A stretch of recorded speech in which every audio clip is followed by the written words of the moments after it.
Welcome to சமையல். Today வந்து பார்த்திங்கன்னா தம் பிரியாணி சிக்கன் தம் பிரியாணி பண்ண போகிறோம். ஸோ அதுக்கு தேவையான இன்க்ரீடியன்ஸ் தான் இப்போ பார்க்குறோம். பாஸ்மதி ரைஸ் வந்து 2 கப்பு, அதாவது 400 கிராம்ஸு. அடுத்தது பார்த்திங்கன்னா பிரிஞ்சி இலை வந்து 2 எடுத்துக்கோங்க. மஞ்சள்தூள் வந்து 1 டேபிள் ஸ்பூன் எடுத்துக்கோங்க. சோம்பு 2 டேபிள் ஸ்பூன். அதுக்கப்புறம் பார்த்திங்கன்னா ஏலக்காய் வந்து பார்த்திங்கன்னா 2, அப்புறம் வந்து பட்டை, லவங்க பட்டை இருக்கு இல்லையா, அது 2, கிராம்பு 2, அப்புறம் கொத்தமல்லி, உருண்டை கொத்தமல்லி வந்து 1 tablespoon, ginger garlic paste வந்து 2 டேபிள் ஸ்பூன், உப்பு தேவையான அளவு, garam masala 1 tablespoon, Kashmir red chilli powder வந்து கலருக்காக எடுத்திருக்கேன். அப்புறம் பார்த்திங்கன்னா தனியாத்தூள், அப்புறம் புதினா, கொத்தமல்லி, வெங்காயம் வந்து 3, தக்காளி 3, லெமன்னு, அப்புறம் வந்து வரமிளகா, அதுக்கப்புறம் சிக்கன் 1/2 kg.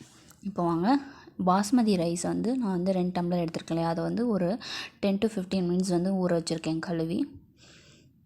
ஸோ அதுக்கப்புறம் நம்ம வந்து இன்னொன்று சிக்கன் இருக்கு இல்லையா, அதை நம்ம வந்து நல்லா வாஷ் பண்ணிட்டு நம்ம ஊற வைக்க போகிறோம்.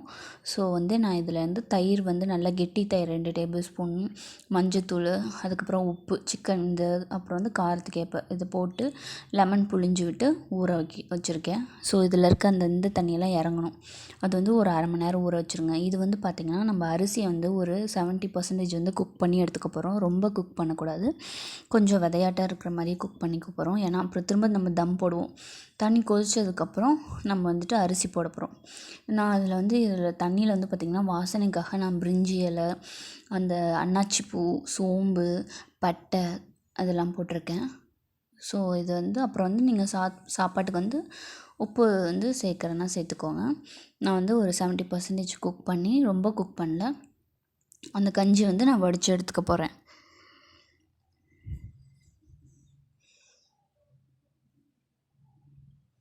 ஸோ கஞ்சி வந்து நல்லா வடித்து எடுத்து ஆற வச்சுக்கோங்க சாப்பாட்டை.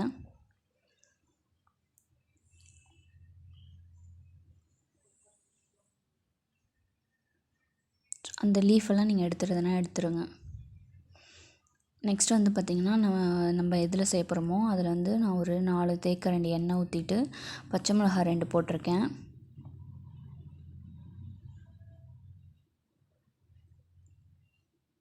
பச்சை மிளகாய் கொஞ்சம் இது பொரிஞ்சதுக்கப்புறம் வெங்காயம் வந்து ஒரு நல்லா 3 வெங்காயம் வந்து நான் எடுத்து வச்சுருக்கேன். அது நல்லா பொன்னிறமாக கோல்டன் கலரில் நமக்கு நல்லா ஃப்ரை ஆகணும். ஃப்ரை ஆனதுக்கப்புறமேட்டு இஞ்சி பூண்டு விழுது 2 டேபிள் ஸ்பூன். இந்த பிரியாணிக்கு வந்து நம்ம வந்து ஒரு மசாலா பொடி போட போகிறோம். ஸோ அது வந்து கொஞ்சம் ட்ரையாக அரைக்க போகிறோம். ஸோ அதை அரைச்சி நான் வந்து அதில் ஆட் பண்ணுவேன். அது நல்லாயிருக்கும்.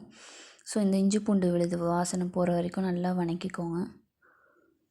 அந்த ராஸ்மல் போனதுக்கப்புறம் தக்காளி 3 தக்காளி நல்லா கட் பண்ணி இது வந்து நல்லா வதங்கணும். நமக்கு தோல்லாம் நல்லா வதங்கி எண்ணெய் தனியாக பிரிஞ்சு வரணும். அதளவுக்கு நல்லா ஃப்ரை பண்ணிக்கோங்க. பாருங்கள், நல்லா வந்து வதங்கிடுச்சு. இப்போ புதினா இலை, கொத்தமல்லி அதெல்லாம் போட்டுக்கலாம். அதுக்கப்புறம் ஊற வச்சுருக்கோம் இல்லையா, ஸோ அந்த சிக்கன் அதை ஆட் பண்ணணும். நல்லா தண்ணியெல்லாம் நல்லா புழிஞ்சிட்டு தண்ணி இல்லாமல் போடுங்க. நல்லா வதக்கிக்கோங்க. நல்லா வதக்கிட்டு இப்போ நம்ம வந்து இதெல்லாம் போட போகிறோம். கரம் மசாலா அதெல்லாம் போட போகிறோம். இது வந்து கலருக்காக நான் காஷ்மீர் மிளகாய்த்தூள் வந்து 1 டேபிள் ஸ்பூன், தனியாத்தூள் 1 டேபிள் ஸ்பூன் போட்டிருக்கேன்.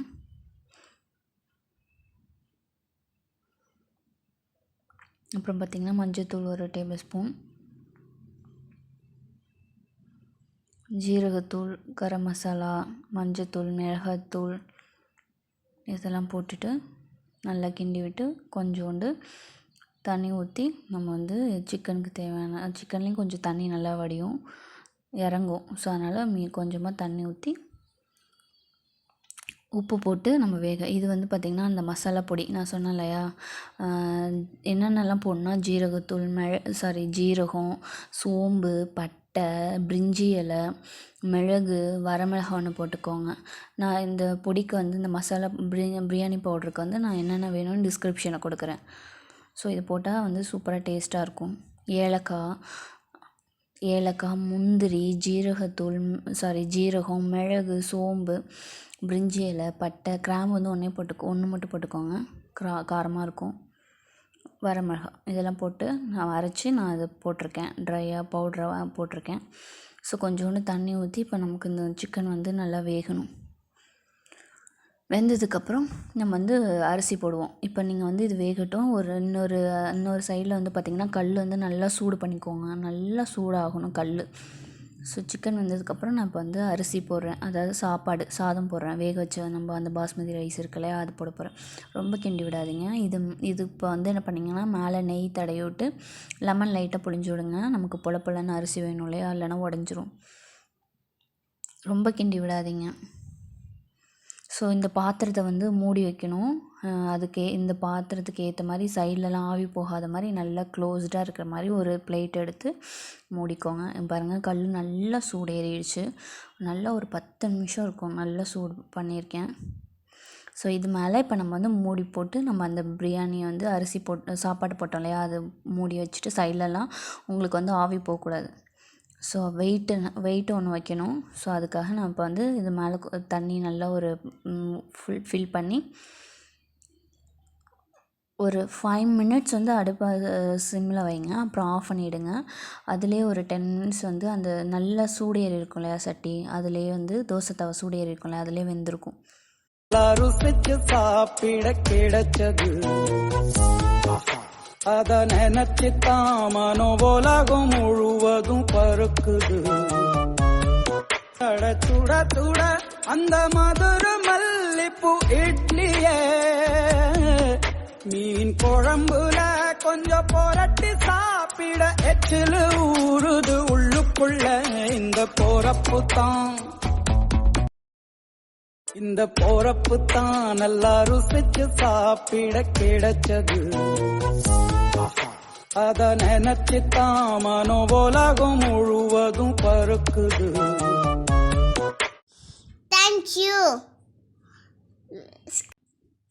லைக் பண்ணுங்க, ஷேர் பண்ணுங்க, சப்ஸ்கிரைப் பண்ணுங்க. சப்ஸ்கிரைப் பண்ணுங்க.